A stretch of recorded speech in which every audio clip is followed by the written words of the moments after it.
Hello, I'm so happy I got a hold of you. Welcome to another exciting episode of LT Showcase. Well, this week I had originally planned on giving you a review of Live Alive.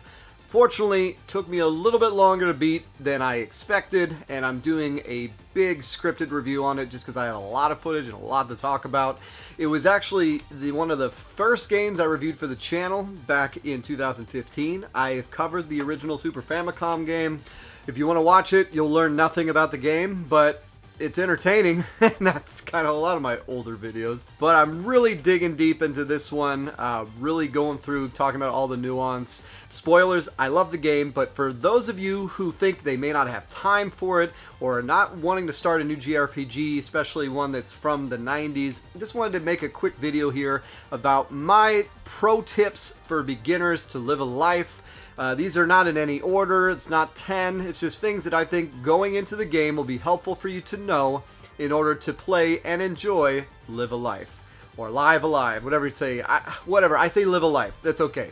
Put it in the comments, I know, I'm an idiot. Starting the game, you have 7 scenarios, you can pick and choose whatever one you want to do. I would start with either the cowboy or the wrestler scenario, both of which are the 2 shortest scenarios in the entire game. The cowboy one has maybe 3 fights in it, the wrestler one is only fights.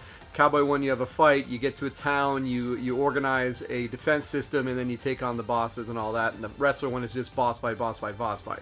The reason why is because you want to get into it, you want to ease into it, you want to realize that, oh, I can beat these scenarios very quickly. Because that's the case with this game, is you'll go through the scenarios and you'll be surprised. It'll end way sooner than you thought it would. And the nice thing is that neither of these drag. You'll get familiar with the combat. In order to get through the wrestling one, you'll learn the game. And that's my recommendation, more so than, say, the Imperial China or the Caveman one. But that's just me.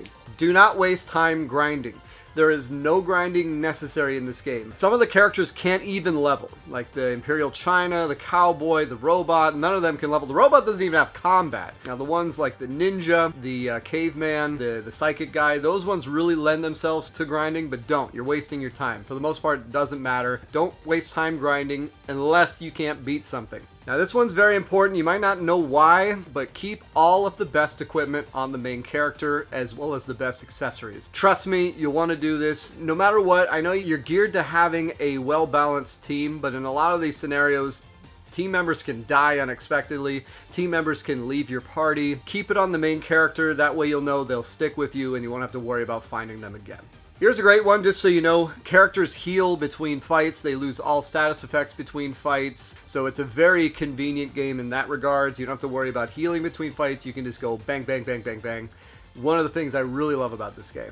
You can save anywhere. So save often. I always say it, save often. But this game even does one better than the original. There's an autosave. So if you forget to save, generally the autosave, you'll lose a little bit of progress, but not much. It'll push you back maybe 5-10 minutes at the most, but still you can save anywhere in the game, so save as much as you want, and you have 20 save slots. There's no excuse not to be saving. In Imperial China, this is a very specific one, you have 3 different disciples you get. Just pick one and focus all of your talent on that disciple. The reason for that is that you can only get one favored disciple who can learn your ultimate ability. The other 2 can't. So only focus on the one you like. My recommendation is the one with the purple scarf, just because he's the lowest level, so he gains the most by leveling up from scratch. But you can pick the dude, you can pick the chick, whichever one you want. Just focus all of your training on one. Trust me. Now the kill count may look cool in the ninja scenario, but it has no effect on the outcome of the scenario. In fact, in some ways it can hinder you. Killing women hurts you as far as towards the end of the mission. And there's also a guy named Goemon who you should release, but if you want to get that full kill count, I think there's 100 people to kill. It's not going to get you anything other than shits and giggles. Now this is a very important one, the combat. I've read articles that say this is difficult. I don't know if I'm too close to the source. The combat can be cheesed very, very, very easily. You have these bars above your character that load up. When you move, the enemies will move up. So you can work with the spacing to your advantage. If you have abilities that will push an enemy or pull you, like so say you hit somebody, then you move backwards, or you hit somebody and they move backwards, those are your best, those are dream abilities, because you can always hit someone, move them out of the way, or move you out of the way, and then they spend their next turn moving back towards you. essentially forfeiting their turn. And if they're in their charge state, that's where they have the red bar, you do the one that pushes them, it'll interrupt them as well. So look for these kind of abilities. Almost every single scenario has a character who can do something like this, and that will make your playthrough a lot easier if you're struggling with the combat. Now, in fights, sometimes you'll notice you'll have 15 enemies, 20 enemies on the field. There'll be several enemies. Look for the enemies that have the little yellow flags or the little yellow flag by their nameplate. That's the leader of the group. If you kill them, it'll wipe out the entire group. So especially on the near future, well, with Akira, he can go and just walk through all the little robot RC cars, take out the main leader, and then bam, you get almost a full bar of experience from doing that. And that's one way where you can not level harder but level smarter and not have to really grind at all. Do that 2-3 times, you get 2-3 levels, and you're already ready for the end of the scenario. Now this is one that I didn't know. I kind of guessed on it. A downed character, so when they have a little halo above them, you'll notice that they are there until they get attacked again.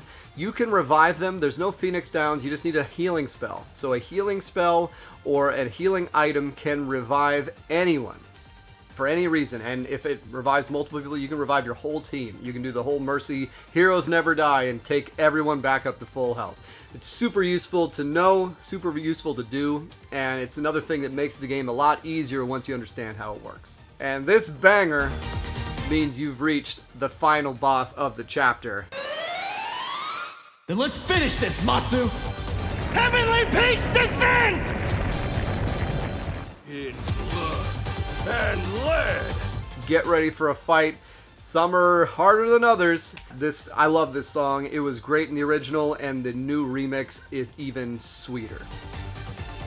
Alright, so this last tip, we're going to dip into spoilers here, so if you don't want to hear anything else about the game, if you're already hyped to get started, start your journey, take on the game. I wish you luck. But if you want to hear this last tip here, it's kind of an important one. Alright, you've been warned. So there is an 8th scenario like the back of the game tells you about. So the 8th scenario, all these things apply to. That one actually has random battles, and in that one you may want to grind a little bit. But after that is the 9th scenario, and the 9th scenario brings all of the original 7 characters together. So you want to make sure you pick a leader that you like, because that's the character that's always going to be in your party. You can switch out the other 3. Myself, I picked the robot. He's actually a very good character, even though he doesn't level. He has an amazing Mega Beam attack that does tons of damage on almost any enemy type. Even if it's resistant to it, does a lot of damage. So I picked the robot. Also, some of the characters won't fight him. Like the wrestler dude will just join your party, whereas he has to fight everyone else. And then recruit everyone. If you don't recruit everyone, you won't get access to the best ending. And then when you kill the last boss, refuse to kill him. That's all I'm saying. If you do that, you will gain access to the true form, which is actually a new thing they added to this. It wasn't in the original. So even for us people who have played the original, they went ahead and added in a new feature, which very much appreciated. Anyways, those are some pro tips for beginners to live a life. I am so happy to see this game released. I'm so happy to see the reception it's getting. Let me know if you guys have picked it up, if you've played it, what you think of the game. As a reminder, I'm doing a big review on it that should be out next week, and it's been so nice getting a hold of you. Take care.